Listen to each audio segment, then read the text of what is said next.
another amazing installment of Floyd Fever. I'm Ray Swearingen. And I'm Sheldon Vanover, and today we're bringing you all the latest and greatest news about what's going on here at Floyd Central. We'll be talking about Thanksgiving, Guys and dolls, the identity of a mysterious rapper, and more. But first, during the holidays, we may have it nice, but some people aren't as fortunate. So here's some ways you can help the community during this time of the year. Elizabeth Melton takes a look. As the holidays roll around the corner, it's a good time to think about things that you're thankful for. It's also a good time to think about the fact that not everyone is as fortunate as you may be. Well, despite what you may think, you don't need all the time and money in the world in order to make a difference. It's the small things that add up. I talked to a few people in the community to see what they do in order to make a difference. So blood is always needed throughout the year, but especially around this time of year, a lot of people get into accidents. So I try and go to the Red Cross and donate blood whenever I can. And he's right.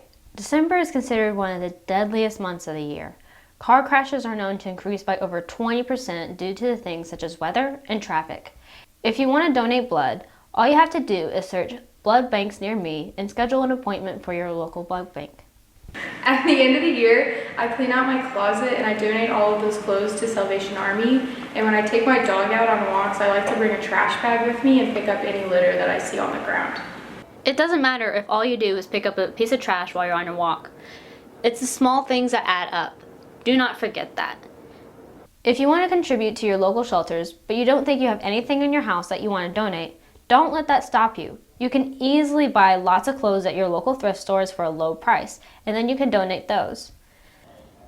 There's an infinite number of things you can do to help others during the holiday season. You just have to go out there and find something. I know that my family saves up on hotel soaps that we collect, and then we give them to local shelters. I continue to go around and ask more people about what they do to help the community, and here are some of the answers that they gave me. You can give Salvation Army your pocket change anytime you go to the grocery store. You can help out at a soup kitchen, or you can spend time entertaining animals at an animal shelter. The choice is up to you. Don't be afraid to reach out this holiday season. There's always someone that needs your help. I'm Elizabeth Melton, back to you. What a heartwarming story. Yeah, I think after seeing that, I'll be sure to help the community this year. With the end of the year around the corner, we typically say goodbye to some things. And one of those things is Mr. Cecil, a geometry teacher here at Floyd.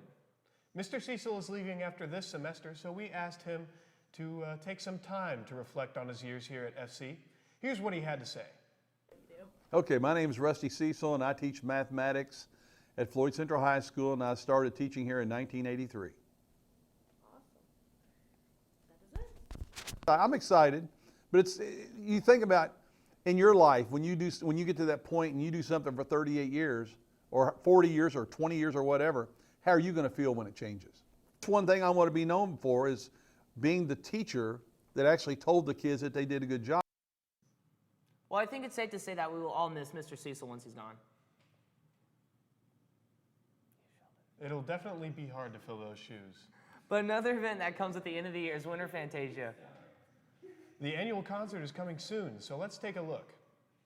The largest music event of the year is just right around the corner for Floyd Central High School, and preparations are beginning. We interviewed Miss Nevitt about ticket sales and how many sell each year. Usually there's about 840 tickets a show, and there's 3 shows, so just over 2,500. But this year we had an extra show, so there's 3,360 total. Winter Fantasia, an event where all the orchestra, bands, choirs, and handbells perform together, is always a huge fundraiser for all those departments and sell out right away. As Miss Nevitt explained with how many tickets sell, of course, for a huge performance there's a lot of preparation that has to go into it. All of the music groups have been practicing regularly. And once it gets closer for the performances in December, there will be group practices with many of the departments together. We also interviewed the conductor of the orchestra, Mr. Elmore. Like Winter Fantasia, we started working on that music. We usually begin preparing that music roughly a month before Winter Fantasia. At the end of the performance, everyone in orchestra, band, choir, or handbells who goes to Floyd Central will all perform together. Mr. Elmore said that when everyone is performing together, there are almost 500 students on the stage at the same time. The dates for the concerts are December 10th, 12th, and 14th at 7 o'clock in the evening. There is also another performance at 2 in the afternoon on December 14th. Tickets are available now to everyone. Buy them now before it sells out. With the transition into 2020, an increased desire for better school budgets has become prominent in local teachers and school corporations. The largest music event of the year is just right around the corner for Floyd Central High School. Protest against the government. They wanted higher budgets for schools across the state and increased salaries for teachers. Here's what our Floyd Central teachers had to say. I think it's important that the teachers take a day off to support what they believe in. I mean, most teachers don't get paid enough, and it helps our school, not only them, but the school too. Budgetary issues are not the only problems that are facing Floyd, though. An increased concern for the amount of diversity within our school or lack thereof has been rising within the student body and staff. The staff has recently put up flags around the school to represent the many cultures around the world. It's a good effort, but is it enough? Here's what Mr. Stevens had to say. I don't. I think that Floyd Central is largely seen through two prisms. Are we black or are we white? And in that regard, we're not very diverse. Obviously, the flags point out a sense of diversity we're unaware of, but really, overall, I don't think it's a super diverse school. Well, right now, we're going to take a quick break. In the meantime, I will teach you how to make a turkey with the help of a very special guest. Let's take a look. What is the icon of the Thanksgiving season? The one thing that encompasses this long-held tradition in a single glimpse of the eye. The one thing that is a must every single fall. That would, of course, be the turkey. The turkey is the heart of the Thanksgiving dinner. But what does it take to get it just right and please all of your in-laws chomping at the bit for the big meal?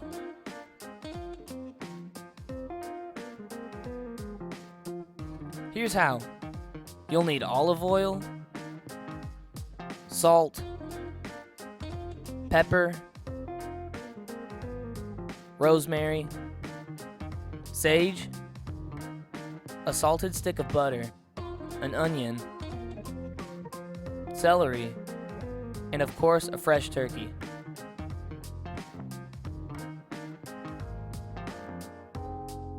Along with a cutting board, a knife, tinfoil,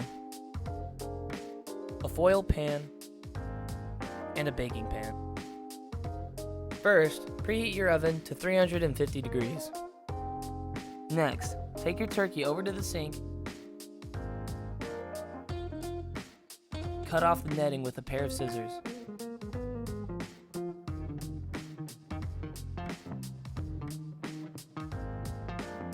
Find the tag and look for the cook time.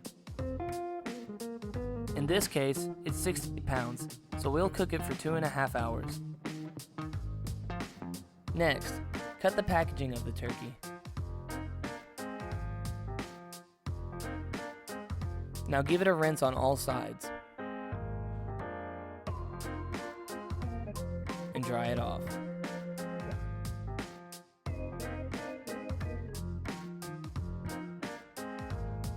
Bring it back over.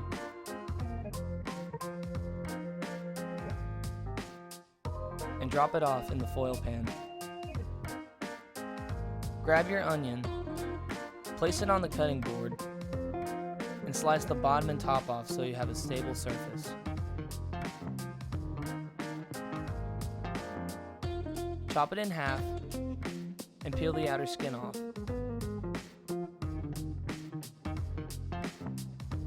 And toss them off to the sides with the bottoms. We won't be needing those anymore. Now chop each half into thirds. Grab your celery, slice off the bottom. Sort out the stalks from the leaves and place the stalks belly down. Chop off the lower sections of the celery and discard them. Chop up the rest of the celery into sections and place them with the onions. Now take the butter and cut it in half.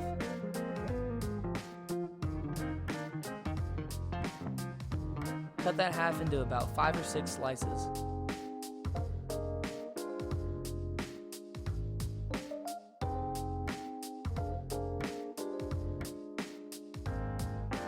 Now comes the tough part.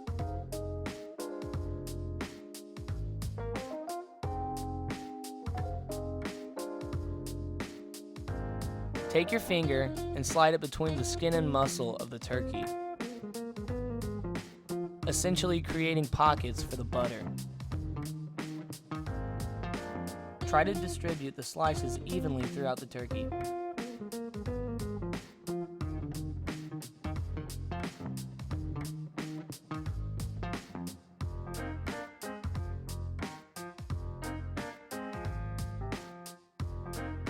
Now flip over the turkey and stuff the large cavity with some of the celery and onions.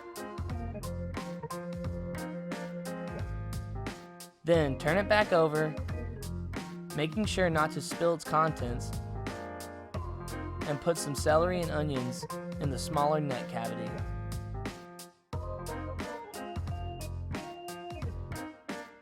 Now take some onions and celery scraps and place them around the base of the turkey so it doesn't fall over while cooking. Take your olive oil, give it a healthy dose, then lather it into the skin.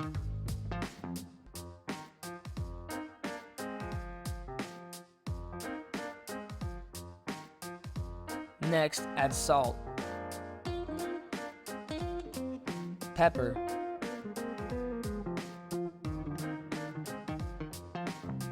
rosemary,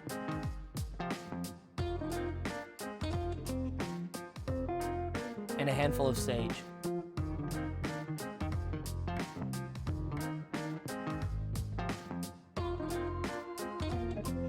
Now take your aluminum foil and cut out 2 sheets long enough to fit the width of the foil pan.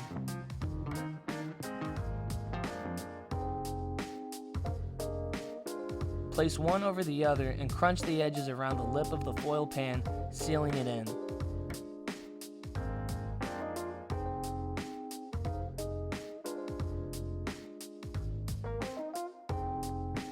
Take the foil pan with the baking pan under it and pop it in the oven.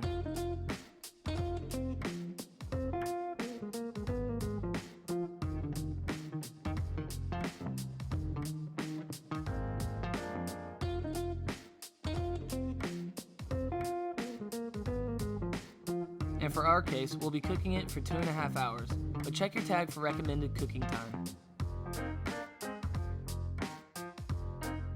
It's been 2.5 hours. Let's go see how our turkey looks.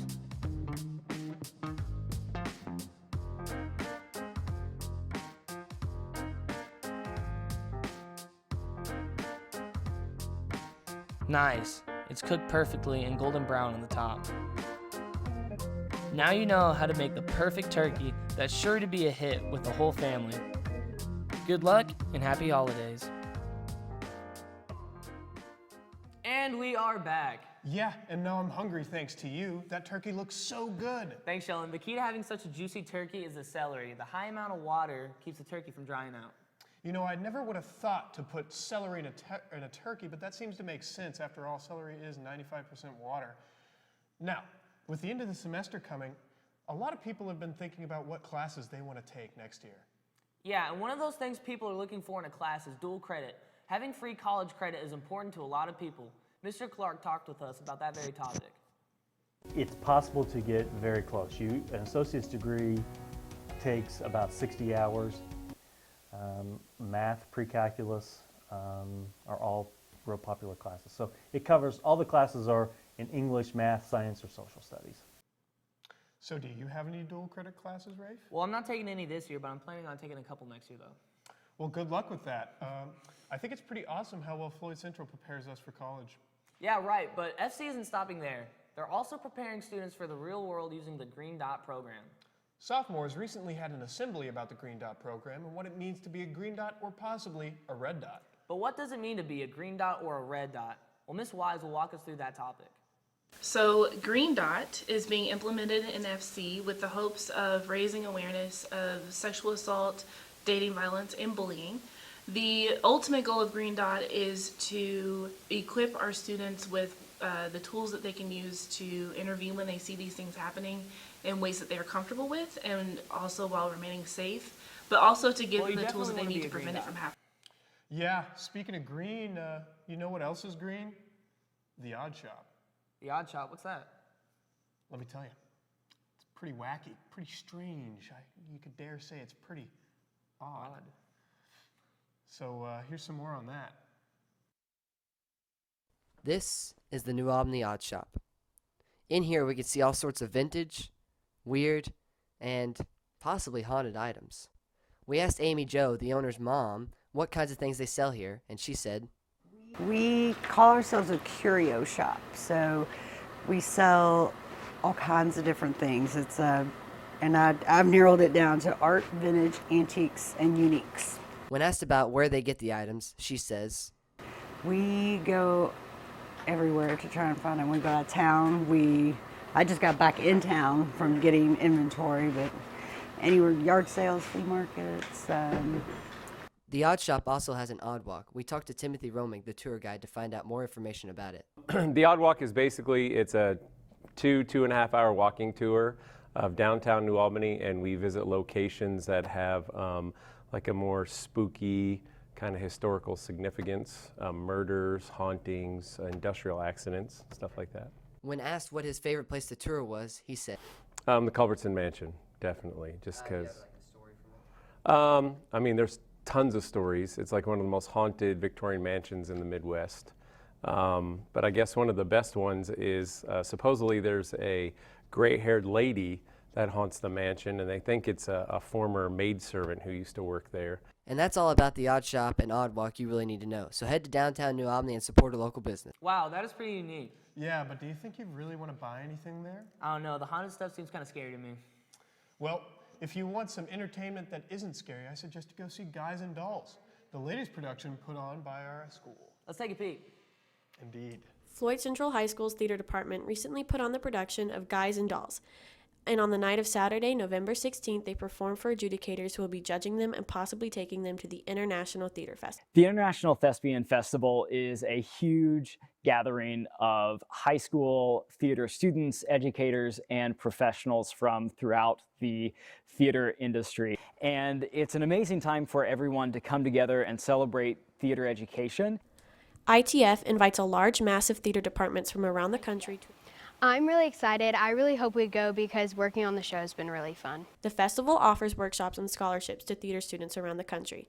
This is a great opportunity to perform Floyd Central's production to a wider audience, but also meet other people interested in theater from across the country. The opportunity to perform on a stage at the International Thespian Festival is really kind of a once-in-a-lifetime experience. It is amazing to take a show that you feel really proud of and to bring it in front of this crowd of people that love the same things that you love.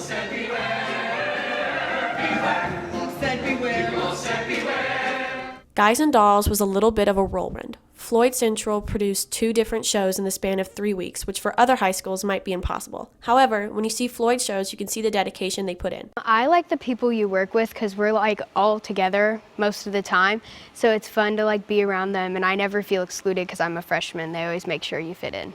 There are a lot of people who put these productions together by sacrificing their time and talents, and it really shows through their work.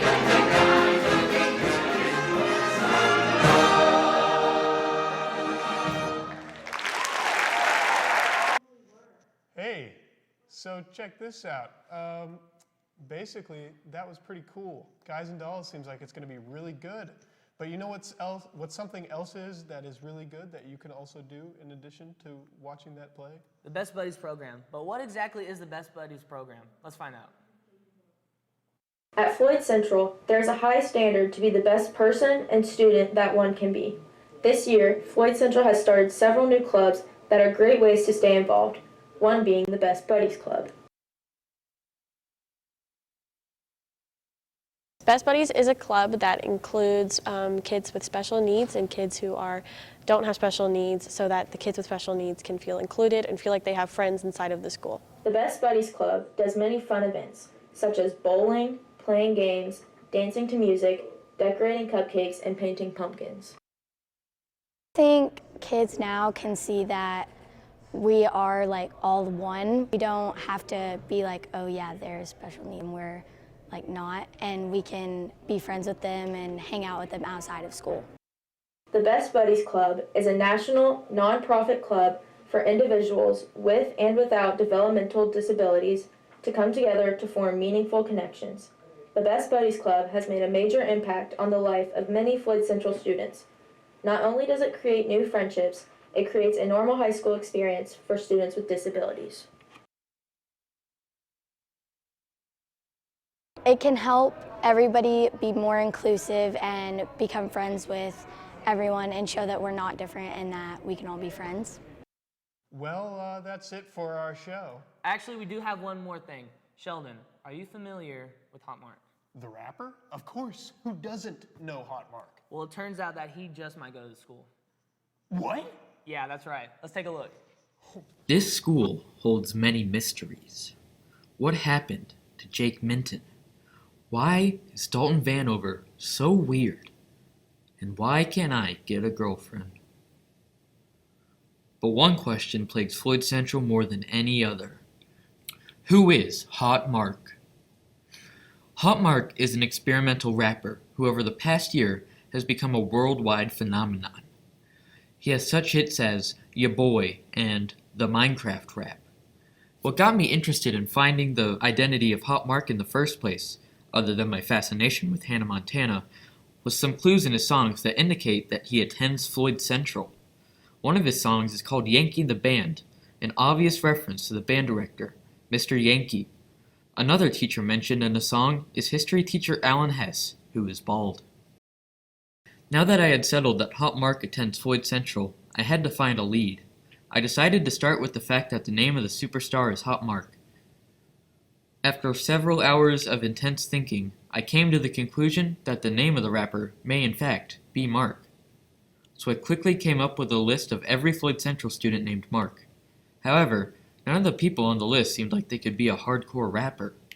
But then I realized it didn't necessarily have to be a student. It could be a teacher. After adding all the teachers to the list, I came to the conclusion that the most likely candidate to be Hot Mark was Mr. McKay. So I decided to see what he had to say. How familiar are you with the rap genre of music? I have absolutely no familiarity with rap. Zero. I might actually vote for Kanye. Yeah, I'm a big supporter of him.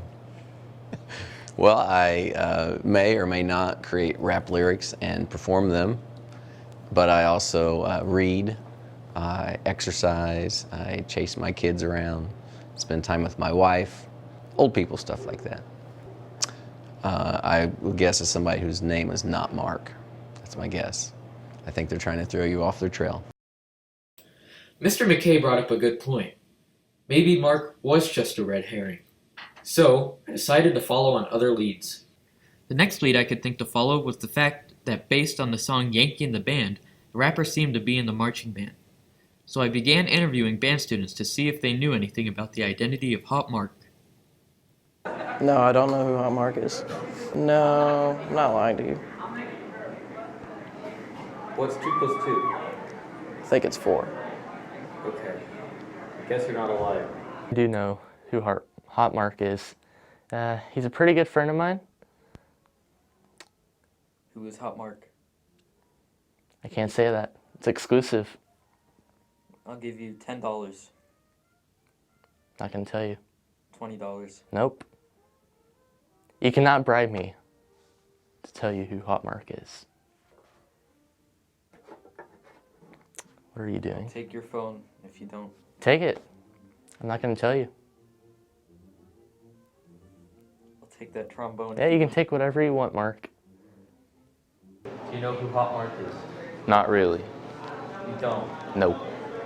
I've also seen Owen Miller act suspicious after school. I think he's a suspect for Hot Mark too. Reese gave me some interesting information, but when I asked Owen about it, he wouldn't budge. That is completely wrong. I'm not Hot Mark. Well, what do you do after school? Nothing. I go home right after school, every day. You don't do anything after school? No, never. So, I took matters into my own hands, and after school, I hid behind some trees and watched what he went to do. However, it turns out the only thing Owen does on the computer after schools is watch a pizza slideshow. Well, I may not have found the true identity of Hot Mark, but I am confident that he will show himself one day, and I'll be there when he does. Sheldon, do you have any theories on who Hot Mark is? You know what? I think Hot Mark is a little bit in all of us, in a way. That's deep. Yeah, like the spirit of Christmas. I think I agree sort of with stuff. that. You think so? I think so. Yeah. Well, that's it for our show. We laughed, we cried, and we had a good time. I'm Rafe. I'm Sheldon. And this has been Floyd Floyd Fever. Fever. Catch you next time.